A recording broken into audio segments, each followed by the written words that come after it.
friends who continue to work in these governments in Europe, in Asia. Take a look at India as another example. I mean, here's a country that on a bipartisan basis, we were working to try to build a deeper and more sustainable relationship with, and the China challenge loomed large in that. Now you've got President Trump executing a massive trade offensive against them, and then the Indians are saying, well, shit, I guess maybe we have to go show up in Beijing and sit with the Chinese because we got a hedge against America.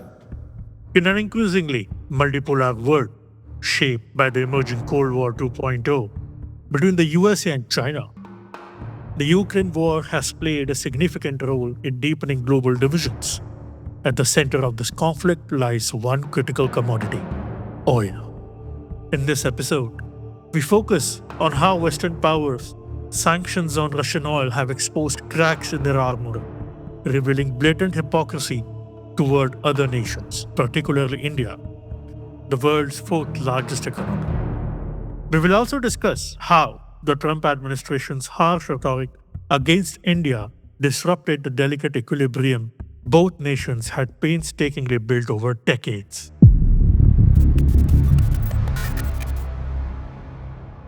The story begins on 24th February 2022, when Russia invaded Ukraine, and President Vladimir Putin announced a special military operation aimed at demilitarizing and denazifying the country. The roots of this conflict trace back to a series of events that had been building for years. In 2014, the Euromaidan protests erupted against Ukrainian President Viktor Yanukovych after he decided against integrating Ukraine's economy with the European Union, a move widely perceived as aligning with Moscow. Branded as a Russian ally, Yanukovych soon fled the country. Barely a month later, Russian special forces took over Crimea, citing the need to protect the rights of Russian citizens and Russian-speaking communities, predominantly found in Crimea and Ukraine's eastern regions. It has also been alleged that the 2014 protests were influenced, if not orchestrated, by the United States, with Victoria Nuland, an influential US State Department official and diplomat, often named in this context. Since 2014, Western nations led by the United States and the European Union have imposed a wide range of sanctions on Russia, which intensified dramatically in 2022. Among the key commodities targeted was oil. Russia is the third largest producer in the world, accounting for about 12% of global crude output. It is a commodity-rich nation whose economy heavily depends on energy exports. Not just crude oil, but also refined petroleum, petroleum gas, and coal. Beyond energy, Russia is a leading global supplier of minerals such as nickel, platinum, vanadium, cobalt, gold, tungsten, manganese, and zinc, which reach markets worldwide. In short, Russia is a commodity superpower. Additionally, it is the world's largest wheat exporter, supplying vast quantities of grains to the global market. We need to note that it was the European Union which first imposed sanctions on Russia starting in 2014, initially targeting investments, services, and trade, but sparing oil. Come 2022, the European Union banned or sanctioned Russian crude oil and petroleum products under its Council Regulation number 833 as amended by the Regulation number 262. Where crude and petroleum products shipped by sea into Europe are banned. EU vessels can't transport Russian oil to other countries either, unless it's sold under the price cap, which I'll explain in a bit. Insurance, reinsurance, and brokerage services are also off limits if the oil is priced above the cap. On top of this, Europe has blocked the export of refining technologies to Russia, aiming to weaken its ability to modernize its refineries. And finally, no fresh investments, financing, or joint ventures in Russia's energy sector are allowed, effectively cutting off growth and expansion opportunities. Even with the sanctions, there are some exceptions built in by them. Countries like Hungary, Slovakia, Bulgaria, and Croatia can still bring in Russian oil through pipelines, simply because they don't have enough alternatives. Russian crude can also be shipped, insured, and serviced, but only if it follows the EU and G7 price cap rules. If the oil is refined using non Russian crude, it's allowed. There are also special exemptions for emergencies and humanitarian needs. And finally, contracts that were signed earlier with Russian oil entities are to be respected. In the United States, Executive Orders 14066 and 14071, along with Treasury and OFAC guidelines, laid down strict bans but also a few exemptions. The US completely prohibited imports of Russian crude, petroleum, LNG, and related fuels. It also blocked new investments in Russia's energy sector as well as services or support by American firms for Russian energy projects, even those outside Russia. But like the EU, Washington did left some room for exceptions. Russian oil can still be traded, shipped, or insured to non US and non EU destinations, provided it's sold at or below the price cap and properly documented.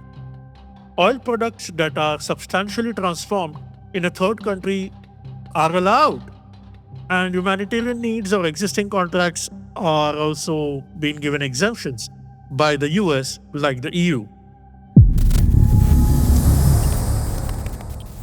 In 2022, the G7 nations and Australia reached a consensus to cap the price of seaborne Russian crude oil at $60 per barrel.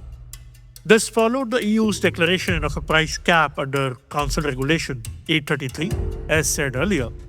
The UK further reduced this price cap to $47.60 per barrel on 18th July 2025, by the way, through its Office of Financial Sanctions Implementations General License Oil Price Cap.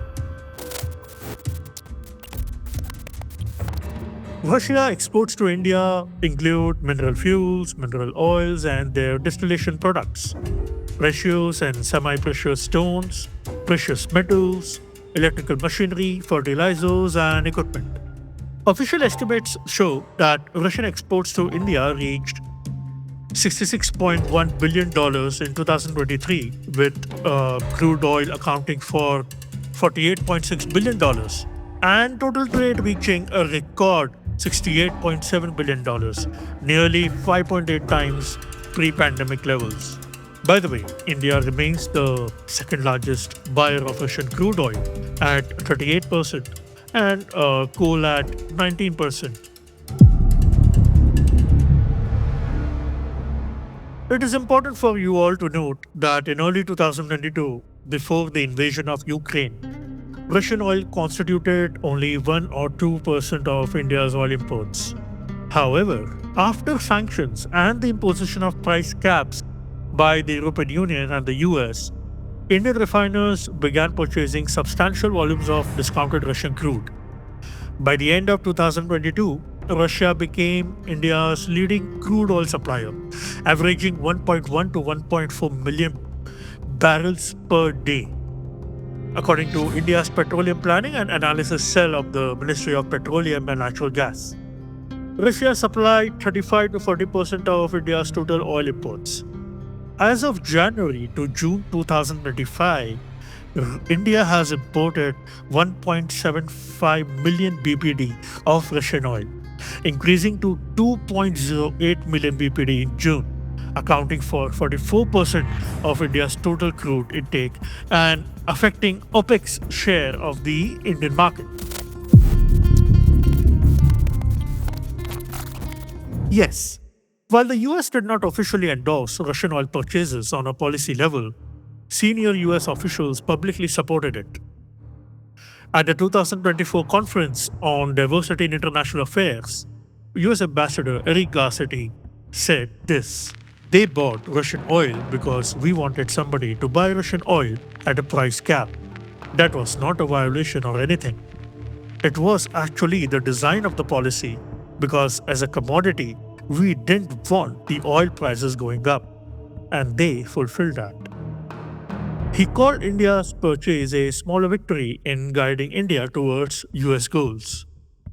In 2022, Janet Yellen told Reuters Washington happy for India to continue buying as much Russian oil as it wants, including at prices above the G7 imposed price cap mechanism, if it steers clear of Western insurance, finance, and maritime services bound by the cap.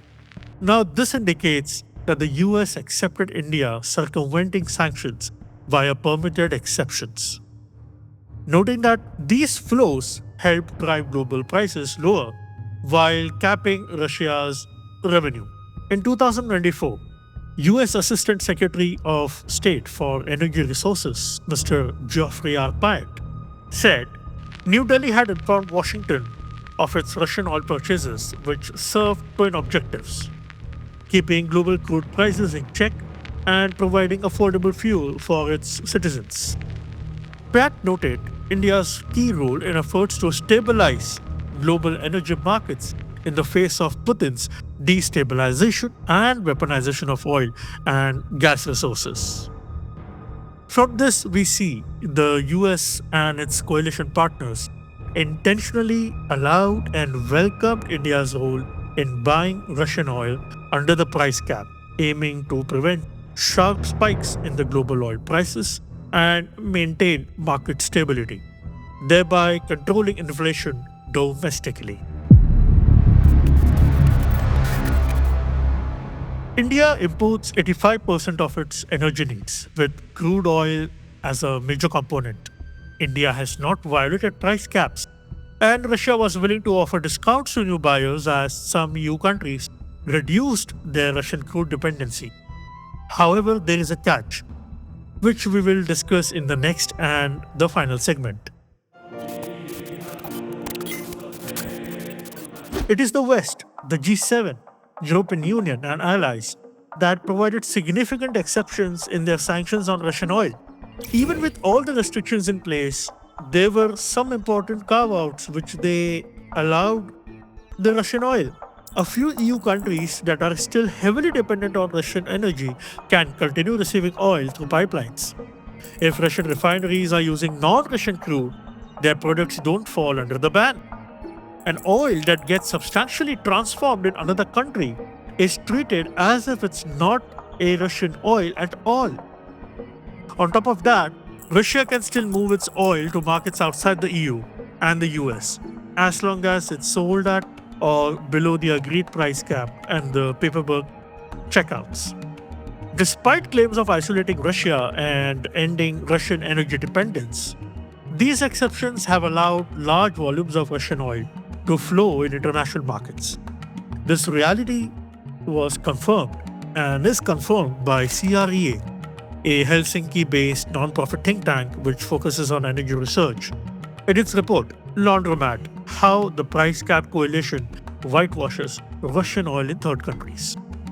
By the way, CREA notes that after the invasion, countries like India, China, Turkey, UAE, and Singapore increased imports of refined oil from Russia's largest crude oil importers. The report cites increases in Russian crude exports through China, which is around plus 3.6 million tons, plus 94%. India around 0.3 million tons, plus 2%. Turkey, UAE, and Singapore. Russia offers significant discounts to these nations, enabling them to refine and re-export petroleum products to countries that have sanctioned Russia.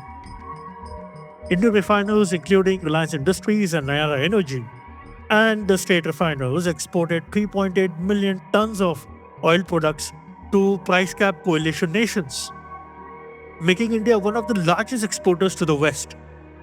Importantly, India benefits from exceptions created by sanctioning nations themselves. CRE also notes that in 2022 to 2023, 56% of Russian crude oil shipments were on vessels owned or insured by coalition countries themselves. It's important to note that due to their geographic situation and dependency, several Eastern European nations, including Hungary, Slovakia, Bulgaria, and Croatia, received exemptions from the EU's sanction on Russian oil. Hungary and Slovakia in particular have continued to import high volumes of Russian crude through Druzhba pipeline, with both countries maintaining or even increasing their reliance since the onset of the sanctions. These exceptions were granted because these landlocked nations lacked easy alternatives for energy supplies. Not their mistake. Despite calls from the broader EU to reduce dependency, Hungary and Slovakia's imports remained significantly above pre invasion levels, by the way, exploiting the exemption intended to give them time to diversify, but in practice, delaying transition from Russian oil. Bulgaria and Croatia also acted under similar derogations. Though Bulgaria moved to end its exemptions earlier in 2025, and Croatia's exemptions was more limited in scope. This underscores how the West sanctions regime has inbuilt flexibility for certain allies when strategic or geographic factors demand it. Does it make sense for the USA under the Trump administration to target India solely over Russian oil purchases when other nations like China, Turkey, UAE, and Singapore are engaging in similar activities? The answer is no. The Trump administration's sweeping 50% tariffs on India are not primarily about Russian oil trade. They are an excuse. India's multi alignment strategy and firm policy of strategic autonomy resist becoming a pawn in the geopolitical game initiated by the US in Asia and the Indo Pacific to counter China, instead, preferring to engage with China on its own terms. India was willing to negotiate a favorable trade deal with the USA, opening many key sectors except agriculture, dairy, and pharma. Agriculture and dairy are critical due to the domestic needs and political considerations in India. And pharma is significant as India is a global supplier of generic pharmaceuticals, exporting 12.73 billion worth of pharma products to the USA in 2024 alone. India has been transparent with Trump administration officials about its red lines, such as US attempts to flood the Indian market with GMO, seeds and crops, replace Indian dairy products, and undermine the Indian pharma industry. India has acted in its supreme national interest, standing firm against the recalcitrant US hegemon now in its twilight. In fact, as per some reports, India is set to increase its crude oil exports from Russia from the month of September 2025, as Russian exporters are selling it at discounts of $2 to $3 per barrel, which are cheaper than the discounts it offered in the month of August. The USA, under the Trump administration, has unnecessarily demonized India and reverted to relying on its traditional rogue state, a nation viewed not only as a threat to peace in Asia but to the entire world. Incredibly, it even allowed its radical Field Marshal General to spew venom and issue nuclear threats, not just against India, but against the world, all from the American soil. Now, to better understand the complexities at play, several leading American experts and commentators have offered sharp insights on what is driving this downturn and the implications it holds for both the nations. Top US economist Jeffrey Sachs says these tariffs on India are not a strategy, they are sabotage. It's the stupidest tactical move in US foreign policy. The imposition of the 25% penalty tariff on India, what it did overnight was unify the BRICS countries as never before. Donald Trump was the great unifier of the BRICS. John Bolton, former national security advisor under the Trump administration and a veteran American foreign policy, states I don't think Trump's threats about tariffs and other remedies against India or any of our other close trading partners make any sense. But that's the way he's proceeding. And the net effect of it will be damaging to the United States and will make it harder for India and the US to cooperate on some of these important strategic issues. He further underscores the damage to the Indo US relationship as an aberration. Unfortunately, what Trump has done on tariffs is destroying decades of effort with India and many other to build up good faith and reliance. And it will take time to repair that. But here's what's important. Trump is aberrational.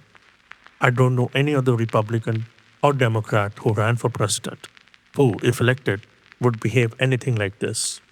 Trump doesn't have a philosophy, so there is no legacy for his successors. Our objective should be to keep the damage to the relationship at a minimum and then think about how to repair it quickly thereafter. When Trump leaves, he'll take almost the bulk of this history with him. Recently, the former National Security Advisor, Jake Sullivan, under the Biden administration, also gave a sharp response to Trump's policy on India, saying, Trump has thrown the relationship with India away. Germany or Japan will look at India and say, that could be us tomorrow. America's friends will think that they can't rely on us in any way.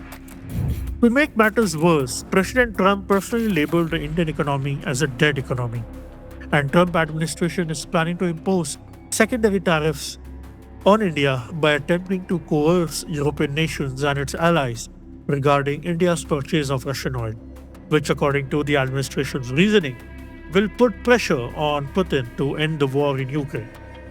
By taking such steps, the Trump administration has dealt a severe blow to the strategic allyship painstakingly built by both the nations over the past 20 to 25 years.